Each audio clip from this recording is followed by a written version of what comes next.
Olá, vamos começar com um versinho? Provérbios 22, verso 28. Não removas os marcos antigos que puseram teus pais.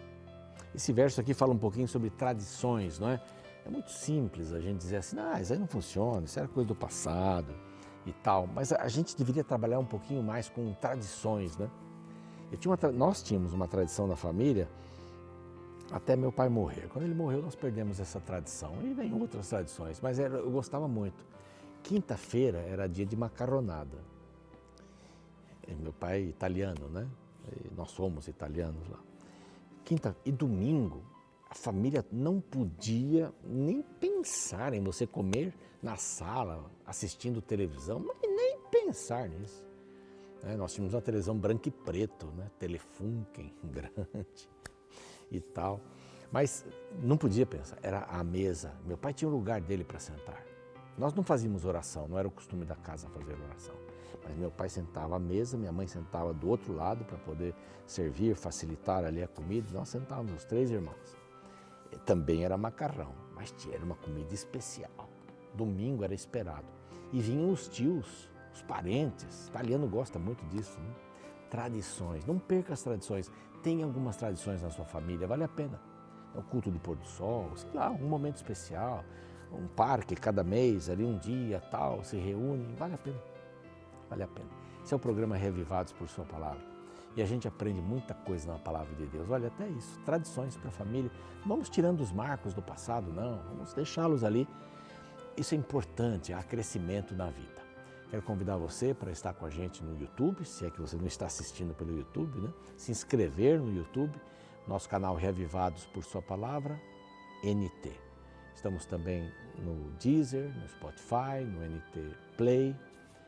São métodos aí, são plataformas que você pode nos encontrar aí a qualquer hora, qualquer dia, nas plataformas só para ouvir, né? Deezer e Spotify. Nós temos de Gênesis 1 até agora. Então você tem aí uma gama de capítulos. No YouTube nós temos todos os capítulos da Bíblia. Então, para facilitar a sua vida. Estamos num mês muito especial. É o mês do Anjo da Esperança. E nós queremos convidar você, que é Anjo da Esperança, você que não é, que seja, para nos ajudar a planejarmos 2023. Uma oferta especial nesse mês para que a gente possa ter um 2023 com muitas novidades, pregando o Evangelho em português e espanhol para todo mundo. Se ainda não é Anjo da Esperança, não tem problema. Basta você mandar uma mensagem para esse WhatsApp que aparece aqui. Pronto, aí você se torna um Anjo da Esperança, tá bom? Temos orado muito por vocês. Nós também temos aqui, por causa dos Anjos da Esperança, este oferecimento aqui desta revista maravilhosa que fala sobre oração. Deus me ouve, que você vai ter respostas para muitas perguntas sobre a oração. E é gratuito. Você pode, ou gratuita, né, a revista, você pode pedir de duas maneiras. Uma delas você escreve para esse WhatsApp aqui, olha, eu quero a revista sobre oração, vocês vão pedir seu nome, seu endereço para mandar a revista, vai pelo correio. Ou você pode pedir pelo nosso site, novotempo.com/escola bíblica, tá bom? Bem simples, anote isso daí para depois fazer o seu pedido. Enquanto você espera a revista, você pode, através do WhatsApp, este outro número aqui, tem um QR Code aqui também que você pode acessar, pedir o curso Vida Espiritual, Vida Espiritual.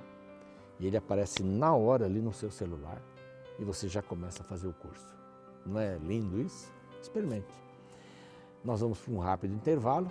Ao voltar, capítulo 10, um capítulo bem interessante, vai falar sobre a Rainha de Sabá, do primeiro livro de Reis. Não sai daí, voltamos já já.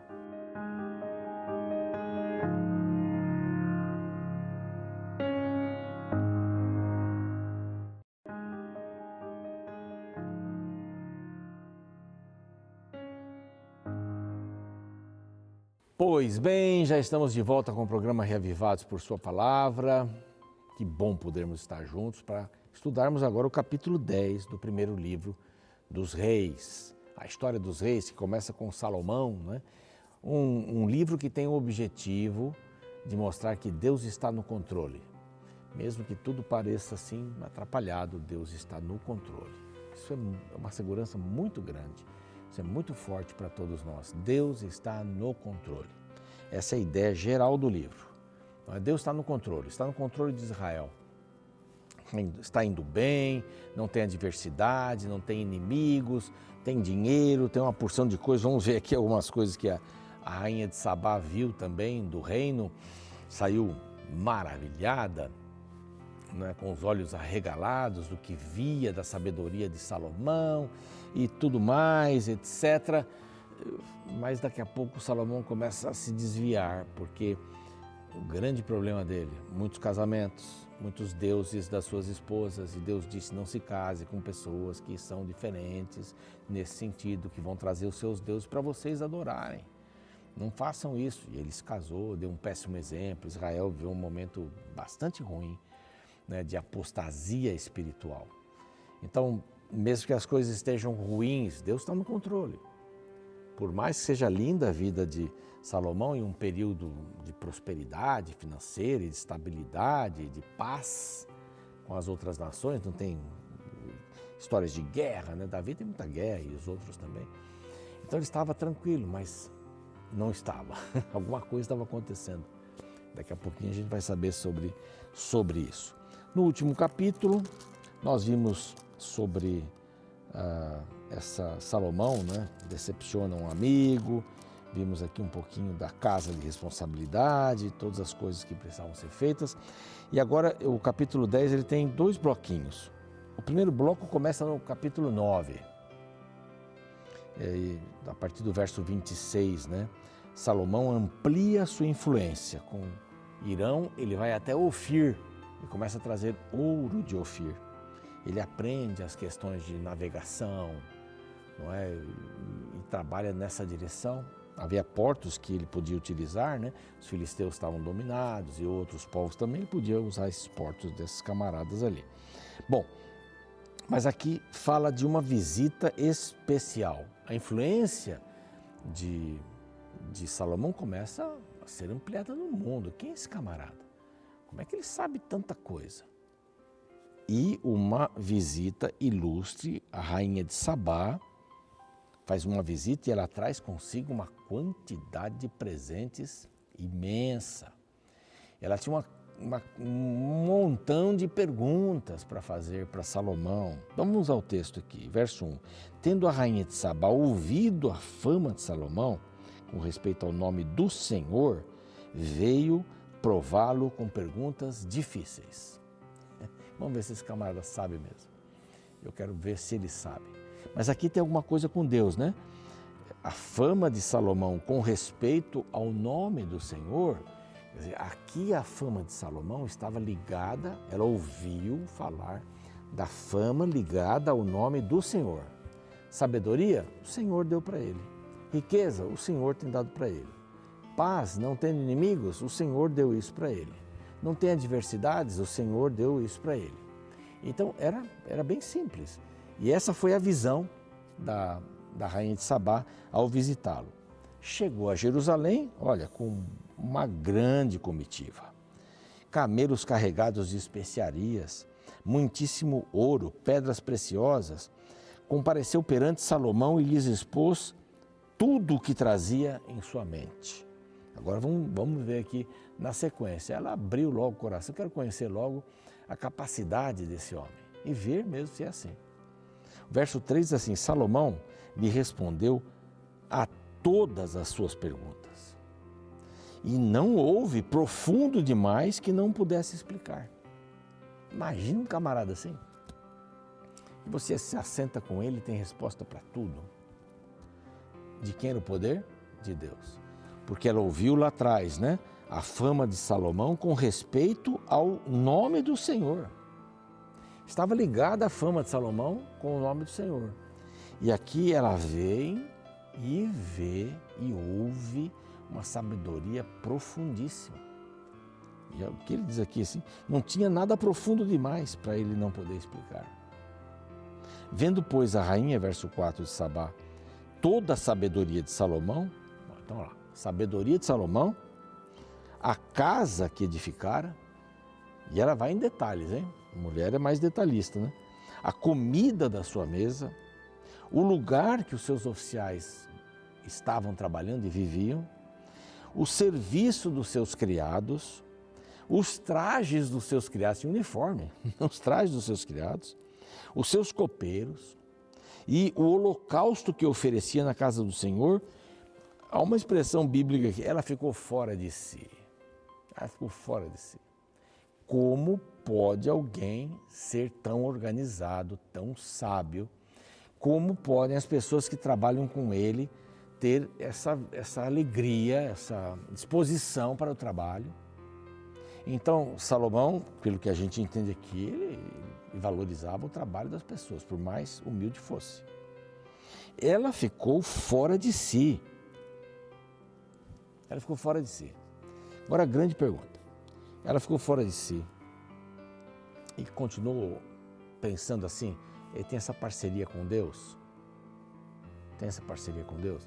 Porque nós, pela nossa vida, escuta bem aqui, nós, pela nossa vida, precisaríamos deixar as pessoas assim, fora de si mesmas, sabe, estupefatas. Uau! O que Deus fez na sua vida é impressionante. Não estou falando aqui de bens materiais, mas nós temos uma obrigação de mostrar Jesus para as pessoas através da nossa vida. E tem uma frase, não sei quem falou por aí, que assim, a única Bíblia que algumas pessoas vão ler é a sua vida. É o que você crê, o que você faz. Então as pessoas deveriam olhar para nós e louvar a Deus. Olha o que ela diz aqui, verso 9. Vamos lá ver aqui. Bendito seja o Senhor teu Deus, que se agradou de ti para te colocar no trono de Israel, e porque o Senhor ama Israel para sempre, que te constituiu rei para executares juízo e justiça. Quer dizer, ela estava, uau, bendito seja o seu Deus. Foi Ele que te deu sabedoria? Bendito seja o seu Deus.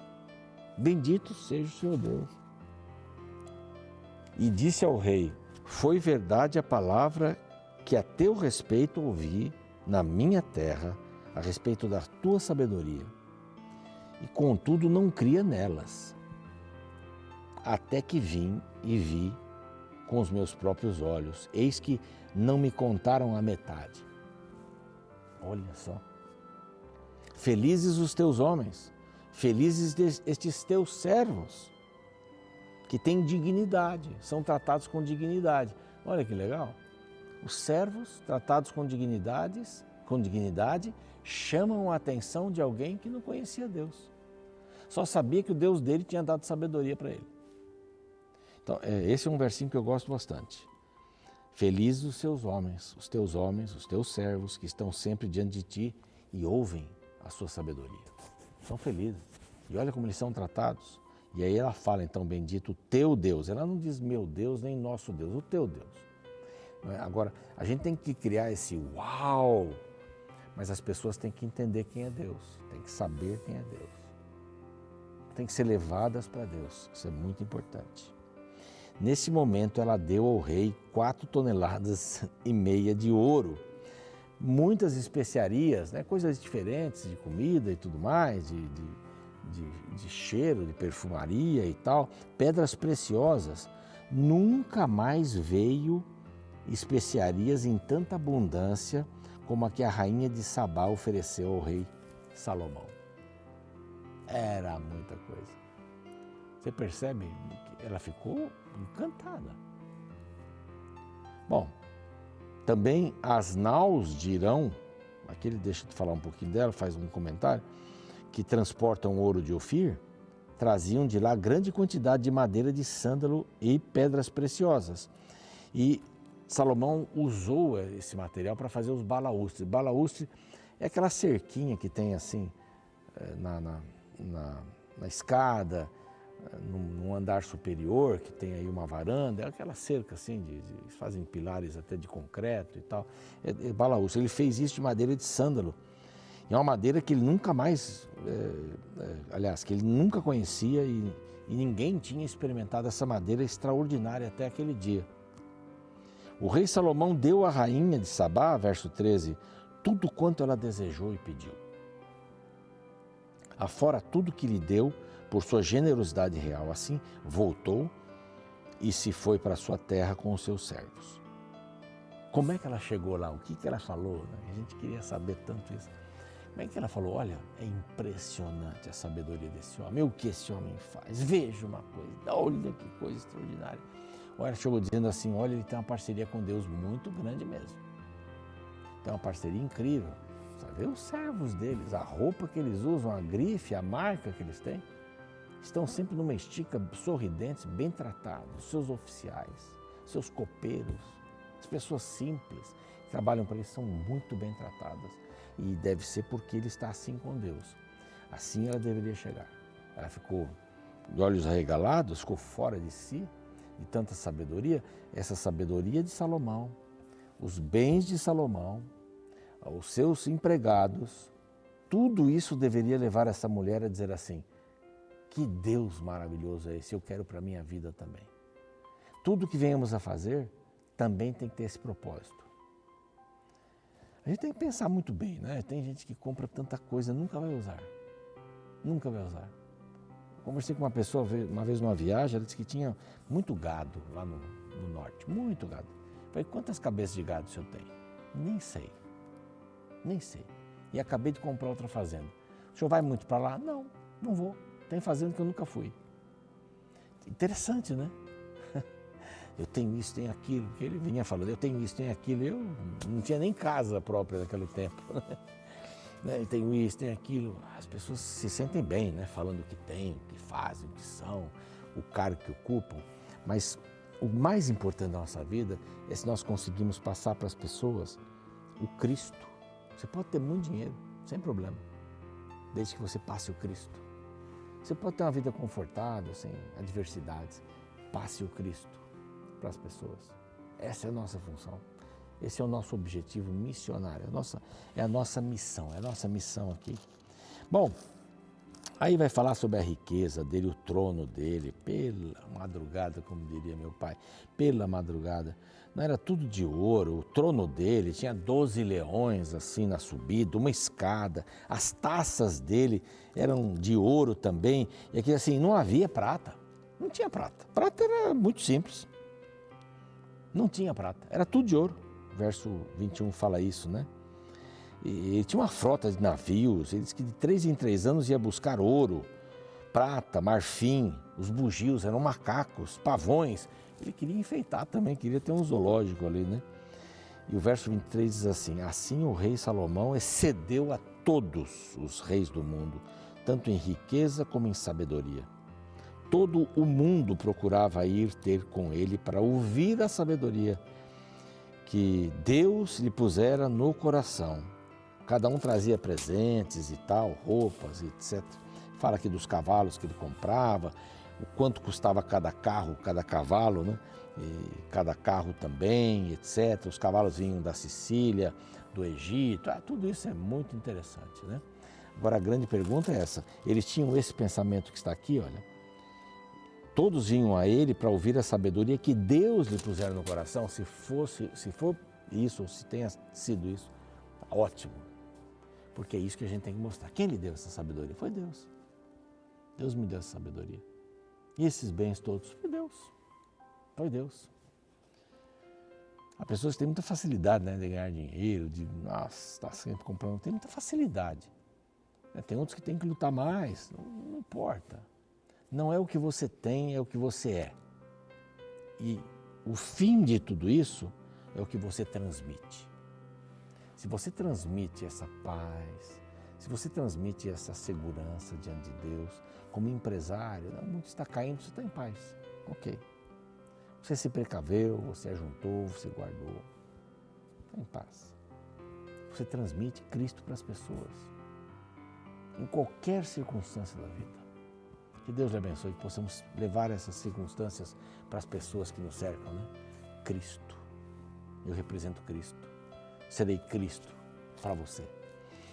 Senhor Deus, te agradecemos pela experiência de Salomão e esperamos que todos aqueles que entraram em contato com ele levaram uma boa impressão do Senhor, da riqueza espiritual que o Senhor nos dá, de sabedoria. Então dá-nos isto todos os dias da nossa vida, em nome de Jesus, amém. A gente fica por aqui, o programa segue e amanhã a gente volta com o capítulo 11. É um capítulo triste, viu? É um capítulo triste, mas vamos passar por ele e vamos tirar lições. Até lá. Existem na internet muitas imagens que contrastam a expectativa versus a realidade. Muitos consumidores postam fotos de produtos em comparação com a propaganda deles. Me recordo de ter visto a comparação de um biscoito recheado com a propaganda que vinha na embalagem, mostrando que a qualidade do recheio era bem menor que a expectativa. Também são famosas as comparações entre sanduíches que, quando vistos na realidade, são bem diferentes que as propagandas. Assim também como outros lanches, como o sorvete de um passarinho, o qual no interior era bem diferente do que a embalagem mostrava. É decepcionante quando a realidade frustra nossa expectativa. Nos sentimos enganados e iludidos. Porém, quando a realidade é maior que a expectativa, simplesmente nos surpreendemos. E embora eu comecei falando de produtos, na verdade quero me focar em pessoas. Existem pessoas que nos decepcionam quando conhecemos como elas realmente são, mas existem aquelas que nos surpreendem positivamente quando descobrimos que são melhores do que imaginávamos. Veja o caso descrito em 1 Reis, capítulo 10. O contexto fala de uma rainha do reino de Sabá, o qual encontrava-se a sudoeste da Arábia, onde hoje em dia se localiza o país do Iêmen. Ela ouviu falar da fama do rei Salomão e decidiu saber se, de fato, a realidade correspondia ao que falavam dele. Para testá-lo, ela fez perguntas difíceis sobre diversos assuntos e, de forma impressionante, Salomão tinha resposta para cada um de seus questionamentos. A partir do verso 4, encontramos a impressão que ela teve do rei de Israel. Vendo, pois, a rainha de Sabá toda a sabedoria de Salomão, e a casa que edificara, e a comida da sua mesa, e o lugar dos seus oficiais, e o serviço dos seus criados, e os trajes deles, e seus copeiros, e o holocausto que oferecia na casa do Senhor, ficou como fora de si, e disse ao rei: Foi verdade a palavra que a teu respeito ouvi na minha terra, e a respeito da tua sabedoria. Eu, contudo, não cria naquelas palavras, até que vim e vi com os meus próprios olhos. Eis que não me contaram a metade. Sobrepujas em sabedoria e prosperidade a fama que ouvi. Salomão foi um exemplo de alguém cuja realidade superava a expectativa. E sabe, é tão bom quando surpreendemos positivamente as pessoas que nos cercam. Sem dúvida, é muito importante não vivermos como uma fraude, iludindo os outros apenas como uma propaganda bonita, porém vazio de conteúdo. Afinal, parecer e ser é a base para uma vida coerente.